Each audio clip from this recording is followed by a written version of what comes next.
Elə insanlar var ki, olan haqqında danışmaq çox xoşdur, həm də danışmağa sözüm var. Bəzən də elə insanlar olur ki, məcbursan danışmağa, sadəcə məcbursan. Amma Ümid Mirzəyev, dostumuz, birinci kateqoriyada olan insanlardandır.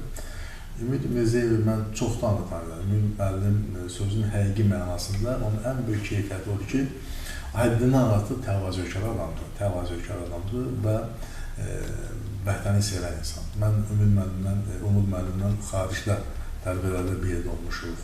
Birincisi peşəkardır, işinin bilicisidir. İkincisi, qeyri-hökumət təşkilatı, vətəndaş cəmiyyəti institutu var. Onun formalaşmasının elə bir ki, o mərkəzində dayanır. Yəni, QHT nədir sualına cavab baxdıranda, mən elə beynəlxalq, Avrasiya Mətbuat Fondunu gözümün qabağına gətirirəm. Çünki sanki o ilk pionerlərdir. Ondan sonra biz də vətəndaş cəmiyyəti institutu inkişaf eləməyə başlayıb. Amma həmişə birincidir, birincidir. Bu baxımdan yüksək qiymətləndirirəm. Və eyni zamanda Umud müəllimin özü də bizim işğaldan azad olunmuş ərazilərimizdən, Füzulidəndir və Füzulidə də, yadımda da o müharibə dövründə də, elə torpağın işğal altında olan müddətdə də onun çıxışları, mövqeyi, xarici jurnalistlərlə görüşləri, xarici səfərləri, hətta məndə o məlumata görə BMT-də də onun təmsilçiliyi var bu qurumda. Və bütün bunlar hamısı bir məqsədə xidmət edir ki, Azərbaycan dövlətinə, Azərbaycan prezidentinə, onun siyasətinə sadiqlik və o siyasətin təbliği, cənab prezidentin gördüyü o cahan-şumul nəhəng işlərə töhfə vermək, pay vermək, bütün bunlar hamısının təmənnasıdır. Niyə təmənnasıdır? Çünki vətənini sevən insandır, sözünün çəkisi olan insandır.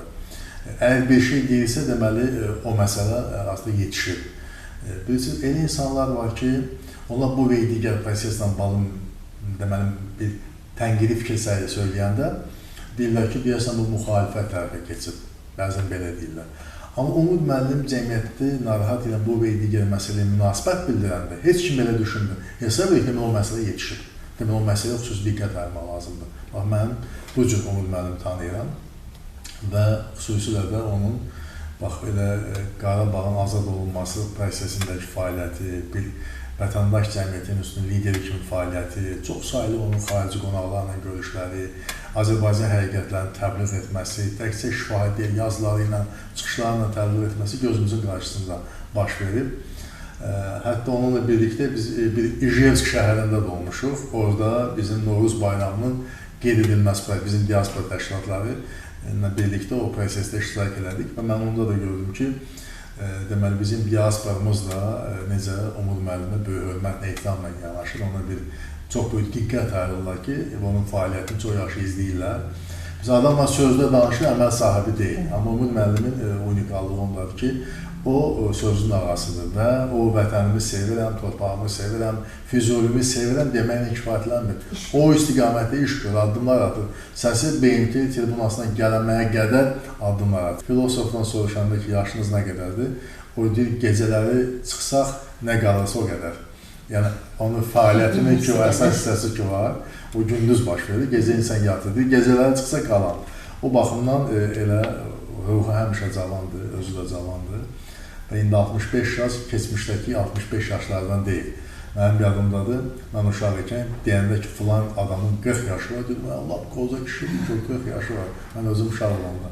Sonralar o yaşa yanaşma da dəyişir. Əsas odur ki, sənin ruhun cavan olsun, gənc olsun və bu günləri Umud müəllim elə hədəflər seçib, Azərbaycan inkişafı naminə, dövlətçiliyimiz naminə, cənab prezident ideyaların təbliği, təşviqi və reallaşdırması naminə və o heç o gənclərdən o həvəsi görmürəm. Ona görə də mən çox hörmətli dostumuz Umud müəllimə möhkəm can sağlığı arzulayıram.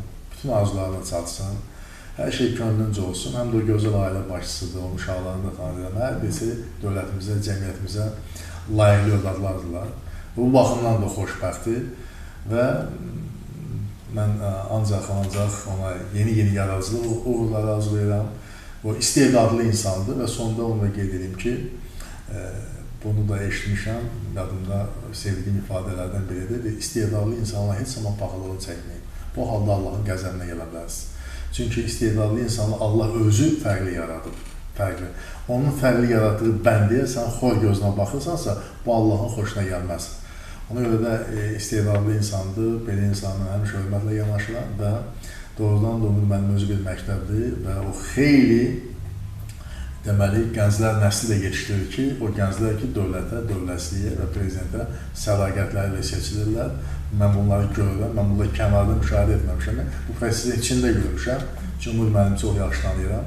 Onu bir daha təbrik edirəm, ad gün mübarək olsun və bundan sonra o məşhur ifadədə deyildiyi kimi, kim ki 100 il yaşamasa, günah onun özündədir. Hesab edirəm ki, bizim əziz dostumuz Cumhur müəllim günahkar olmayacaq.